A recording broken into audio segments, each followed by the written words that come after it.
Hello friends, आज हम बात करेंगे इंटरमिटेंट फास्टिंग के एडवांटेजेस के बारे में। इंटरमिटेंट फास्टिंग क्या होता है, कैसे करते हैं और उसके क्या टिप्स एंड ट्रिक्स है, इस बारे में हमने ऑलरेडी डिटेल वीडियो किया है जो कि अपने चैनल पर देख सकते हैं।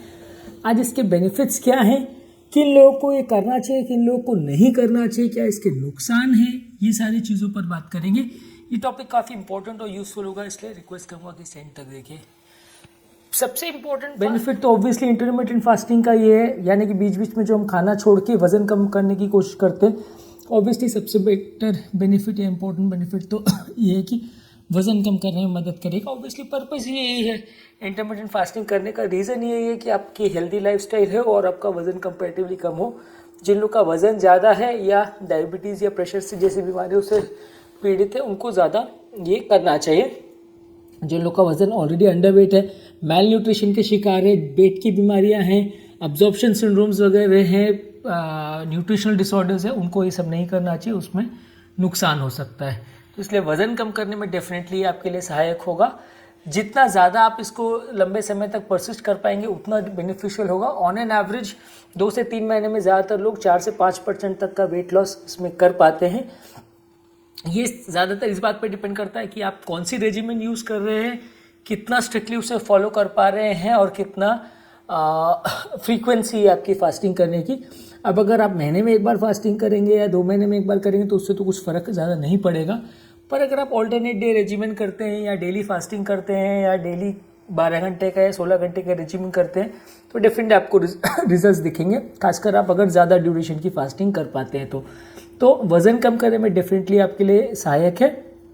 इसके अलावा आपकी लाइफ स्पैन या लॉन्जिटिविटी को भी बढ़ाता है। कंपेरेटिवली काफ़ी स्टडीज़ ने ऐसा शो किया है कि जिन लोगों का वज़न ज़्यादा होता है उनकी ओवरऑल लॉन्जिटिविटी भी कम होती है, क्योंकि उसमें मेटाबॉलिक डिसऑर्डर्स या सिंड्रोम्स ज़्यादा रहते हैं, जैसे कि डायबिटीज़, प्रेशर है या वेट रिलेटेड डिजीजेज जो है, ओबेसिटी रिलेटेड, स्लीप एपनिया वगैरह, ये सब उसमें ज़्यादा होता है। बॉडी में ये दिखाया गया है कि इंसुलिन लाइक ग्रोथ फैक्टर जो है ये काफ़ी डिजीज़ से कोरिलेटेड करता है, जैसे कि कैंसर है या डायबिटीज़ है। तो ये ज़्यादा आप प्रोटीन वाला डाइट खाते हैं तो बॉडी में आईजीएफ लेवल्स इम्प्रूव होता है। और फास्टिंग या अगर आप कैलोरी को रेस्ट्रिक्ट करते हैं तो कंपेरेटिवली इससे आपका आईजीएफ लेवल्स कम होता है और इससे क्रॉनिक डिजीज़ कम हो जाती हैं और आपका ओवरऑल लाइफ स्पैन इम्प्रूव होता है। नेक्स्ट इंपॉर्टेंट चीज़ है कि ये कैंसर में भी रिस्ट्रिक्शन करने में मदद करता है। हालांकि बहुत ज़्यादा कैंसर वाले पेशेंट को या सीवियर कैंसर वाले पेशेंट्स को रिकमेंड नहीं किया जाता, क्योंकि कैंसर में वैसे भी वेट लॉस होता है। अगर बहुत ज़्यादा स्ट्रिक्ट वेट रिस्ट्रिक्शन करेंगे या फास्टिंग करेंगे तो आपका वज़न बहुत ज़्यादा कम हो जाएगा, तो उससे साइड इफ़ेक्ट्स होंगे। लेकिन स्टडीज़ ने ऐसा शो किया है कि अगर आप प्रॉपरली अगर इसको करते हैं, कैलोरीज को रेस्ट्रिक्ट करते हैं, तो आईजीएफ लेवल्स कम हो जाता है, IGF-1 का लेवल्स कम हो जाता है, जिससे कि ट्यूमर का ग्रोथ या कैंसर का डेवलपमेंट थोड़ा कंपैरेटिवली स्लो हो जाता है। इसके अलावा न्यूरोलॉजिकल डिजीज़ जैसे ब्रेन की बीमारियां हैं, जैसे मेमोरी लॉस है, मोटर फंक्शंस का डिक्लाइन है जो उम्र के साथ होता है, वो भी इम्प्रूव होता है अगर आप कॉग्निटिव पैरामीटर्स को असेस करते हैं। तो अगर आप फास्टिंग कर रहे हैं तो वो भी आपका इम्प्रूवमेंट उसमें देखने को मिलेगा। यानी ब्रेन रिलेटेड जो मेमोरी रिलेटेड डिसऑर्डर्स है उसमें भी आपकी हेल्प करता है। नेक्स्ट इंपॉर्टेंट है, डायबिटीज़ कंट्रोल में मदद करता है। ये इम्प्रूव करता है इंसुलिन की सेंसिटिविटी को। जिस स्पीड से या जिस तरह से इंसुलिन आपके रिसेप्टर्स पे एक्ट करता है, जितना सेंसिटिव होते हैं आपके रिसेप्टर्स इंसुलिन से रिस्पॉन्ड करने में, वो कंपैरेटिवली बेटर होता है अगर आप इंटरमिटेंट फास्टिंग कर रहे हैं एज़ कम्पेयर टू जो व्यक्ति का वज़न ज़्यादा है। ऑब्वियसली जिसका वज़न ज़्यादा है उसकी बॉडी में ऐसे साइटोकाइन्स या हार्मोन्स बनते हैं जो इंसुलिन का एक्शन को प्रिवेंट करते हैं, इसलिए उनमें वज़न बढ़ता है। तो अगर आप फास्टिंग करके वज़न को कम करेंगे तो डेफिनेटली आपका डायबिटीज़ कंट्रोल करने में मदद मिलेगा, वज़न कम कंट्रोल करने में भी मदद मिलेगा। स्लीप एपनिया एक बीमारी है जो वज़न से रिलेटेड है, अगर आप उसको कंट्रोल कर पाते हैं तो आपका स्लीप एपनिया से रिलेटेड बीमारी भी आपका कम हो सकता है। स्लीप एपनिया क्या होता है इसके बारे में ऑलरेडी हमने एक डिटेल वीडियो किया जो कि आप हमारे चैनल पर देख सकते हैं। आप फास्टिंग करने के रिस्क क्या है?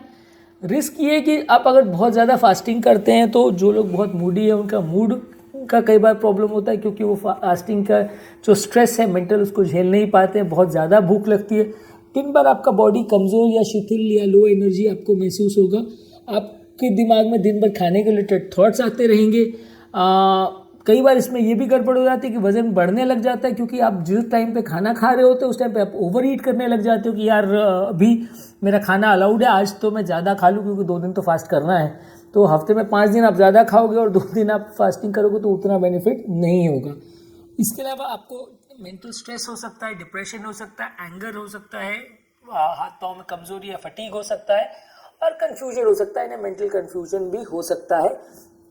ये सारे साइड इफेक्ट्स है जो फास्टिंग के रिलेटेड लोगों को हो सकते हैं। रिकमेंडेड ये है कि जो लोग को भी बॉडी वेट उनका कम है उन्हें फास्टिंग नहीं करनी चाहिए, जो लोग को भी भूख से रिलेटेड डिसऑर्डर्स है उन्हें फास्टिंग नहीं करना चाहिए, टाइप 1 डायबिटीज़ के पेशेंट को फास्टिंग नहीं करना चाहिए, टाइप 2 डायबिटीज़ वाले को करना चाहिए, टाइप 1 को नहीं करना चाहिए, या अगर कोई टाइप 2 डायबिटीज़ का पेशेंट जो मेडिसिन से अच्छी तरह से कंट्रोल्ड है उसे भी नहीं करना चाहिए। ज़्यादातर उन लोग को करना चाहिए जिनका डायबिटीज़ प्रॉपरली कंट्रोल नहीं है, वज़न बहुत ज़्यादा है और वज़न से अफेक्ट हो रही है डायबिटीज़ कंट्रोल, तो उनको करना चाहिए।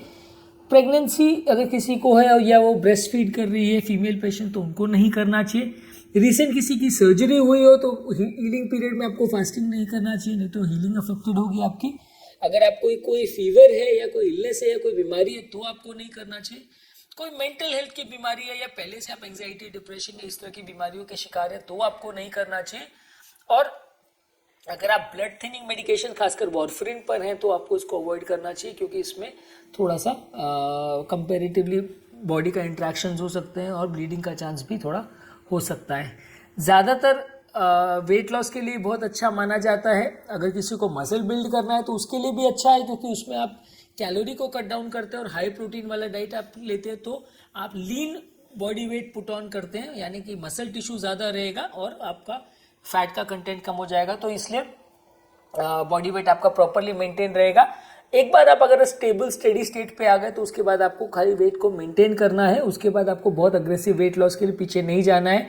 शुरुआत के 10-15 दिन जब भी आप फास्टिंग शुरू करते हैं तो उसमें आपको थोड़ी दिक्कत आती है, उस दौरान आपको जैसे तैसे करके भूख को मैनेज करना पड़ता है, फिर बॉडी को उसकी आदत पड़ जाती है। किस तरह से आप भूख को मैनेज कर सकते हैं इससे रिलेटेड कुछ यूजफुल टिप्स मैंने अपने एक सेपरेट वीडियो में किए हैं जो कि आप मेरे चैनल पर देख सकते हैं। तो आज हमने बात की कि बेसिकली ये इंटरमिटेंट फास्टिंग ऐसा नहीं है कि सिर्फ वज़न कम करने के लिए उपयोगी है, ये आपके शुगर लेवल्स को, कैंसर के लेवल्स को, बॉडी में आपका ओवरऑल लॉन्जिटिविटी या लाइफ कितनी होगी उसको भी इम्प्रूव करने में मदद करता है, शुगर बीपी को कंट्रोल करता है और स्लीप एपनिया जैसी खतरनाक ओबेसिटी रिलेटेड बीमारियां जो है उनको भी कम करता है।